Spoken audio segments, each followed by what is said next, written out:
A mass shooting at a Hanukkah celebration in Australia, but the ripple effects are being felt right here in San Diego. Holiday driving. What's making the roads more dangerous this time of year? A battle over a Republican-led challenge to Prop 50 takes center stage in a California courtroom. 3 teenage musicians. One incredible story. Meet the Holograms. CBS 8 News live at 6 starts right now. The shooting at a Hanukkah celebration in Australia hits home for a local rabbi. His nephew was killed and 2 other family members injured in what authorities there are calling a terrorist attack.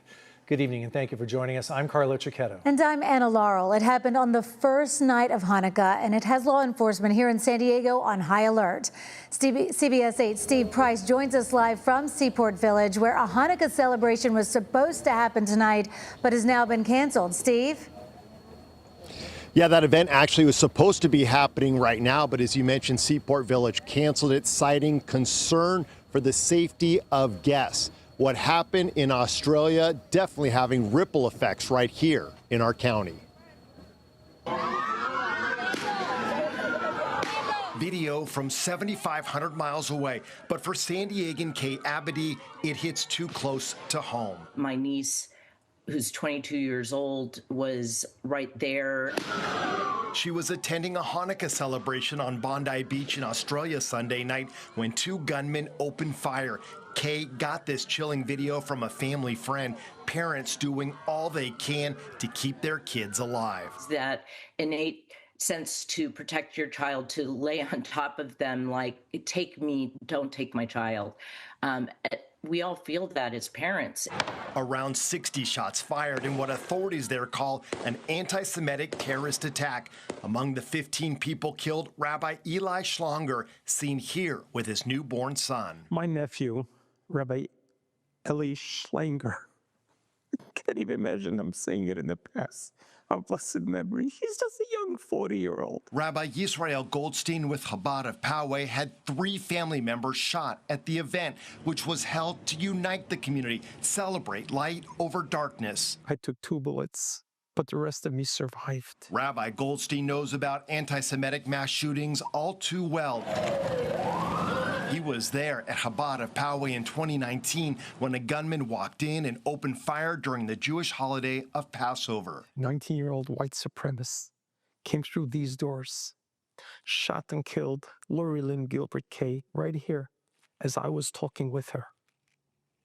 And then he lifted up the rifle to kill me. Fortunately, members of the congregation chased the gunman out before anyone else could be killed.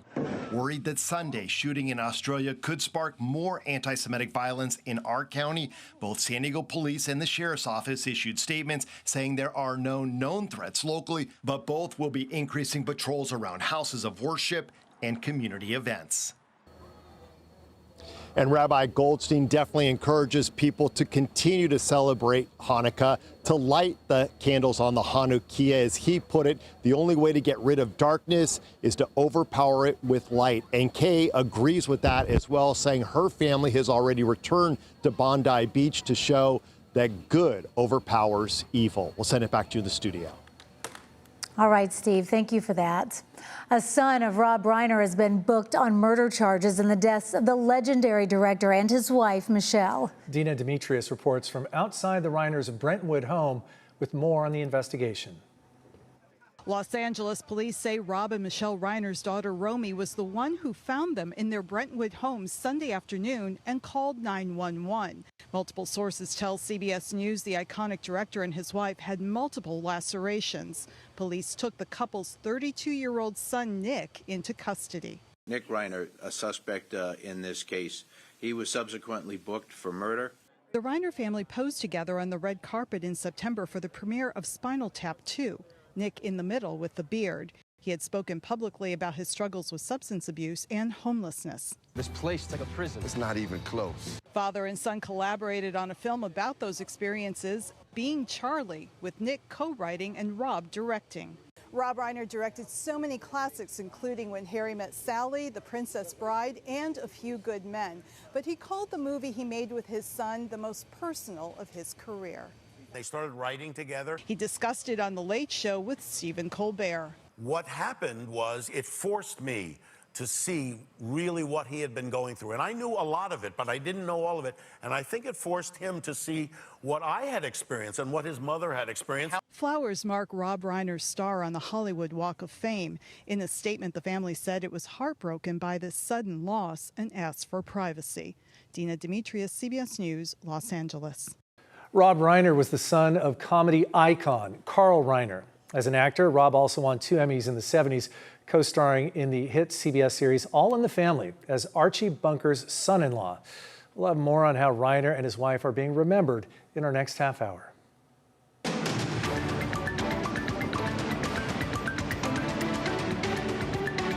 New tonight, SDG&E representatives present their latest natural gas and electric rate updates to the San Diego City Council. That meeting is still going. But the big question tonight, how much is your bill going up? CBS 8's Steffi Roche joins us now with what she found out. Okay, Steffi, what did SDG&E say? Right, well, if you are a typical SDG&E customer, get ready for a slight bump in your monthly payment. The company estimates your combined electric delivery and natural gas costs will go up about $4 a month between now and January. Here's what's driving that increase. The electric delivery portion of the bill is expected to climb by around $3, going from about $133 to $136 a month for a typical home. SDG&E says that's mostly because they expect lower electricity sales in 2026, meaning fewer customers to share the fixed cost. Then there's natural gas. The average gas bill is estimated to rise by about $1, from roughly $90 to $91 a month. The company says that's tied to pipeline safety upgrades and state program costs. I think the big thing that I'll highlight on the commodity portion for the natural gas portion of the bill, we will not know what that looks like in January until the end of December. And that's based on several market factors, weather, usage, if there's any pipeline outages, underground storage levels as well in Southern California. The good news is as we sit today, all those factors are looking relatively positive and stable as we head into January. While SDG&E declined an on-camera interview, a spokesperson for the company told us in part, quote, "We know that any change in energy costs makes a difference to our customers, and we work to keep bills as low as possible while continuing to deliver the safe, reliable energy that families and businesses across Southern California depend upon every day," end quote.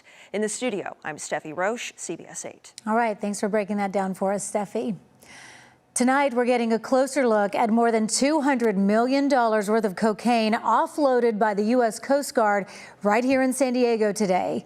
Crews confiscated more than 27,000 pounds of cocaine during a 3-month operation in the Pacific.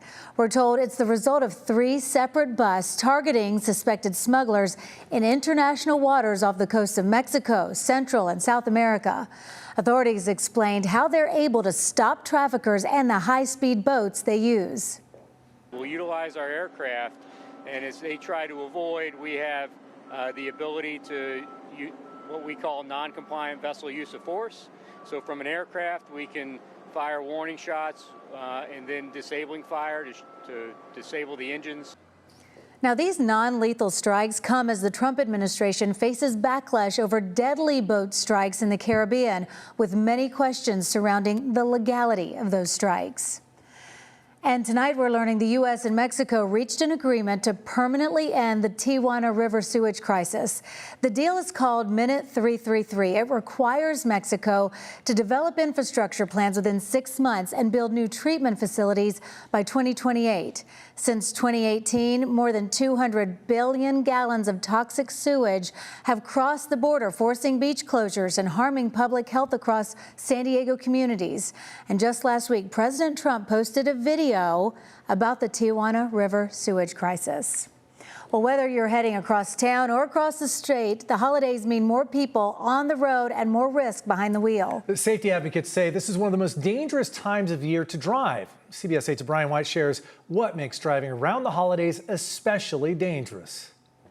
Yeah, safety officials say the stretch from Thanksgiving through New Year's consistently brings more serious crashes, and they say freeways are often where those risks come into play.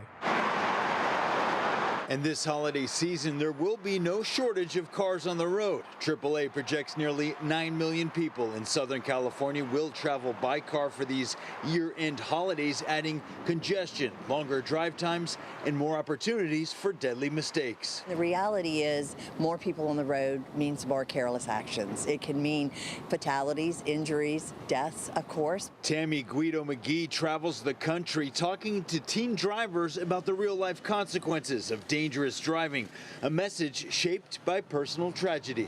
We want you to be responsible. We want to make sure that when you're behind the wheel, you recognize that you're driving a lethal weapon. Her son Connor was killed in a crash in 2019 after accepting a short ride to a party. He reached speeds of 75 miles an hour in a 35 in only 500 yards. Flipped the car and he killed all three of them instantly. All three boys were gone in the blink of an eye from something that was 100% preventable. The National Road Safety Foundation says impairment and fatigue are major factors in deadly holiday crashes. There's more traffic on the roads. People are rushing to get all their things done for the holidays, and people are speeding a bit more. They're driving more aggressively because they're in a rush. The National Highway Traffic Safety Administration calls this 3D month. It's drinking, distraction, and drowsiness, all three things that seem to combine at this time of year. Advocates say planning ahead can save lives. You have Uber, you have Lyft, call a friend. We need to together work together to make sure that everybody is safe on our roadways. Brian White, CBS 8. Yeah, keep your head when you're driving around this time of year because a lot of people aren't. Yes. Even more distractions than usual. That's right, and they're angry for some reason. Yeah, there's that. A Padres pitcher throws some relief to San Diego families. Yeah, we're going to show you how still ahead. Plus, a Republican-led challenge to Prop 50 takes center stage in a California courtroom. And we share when you'll be able to secure tickets to Olympic Games here in Southern California. And it's going to be a foggy, cloudy night tonight for San Diego, but things start warming up this week. 7-day forecast is next.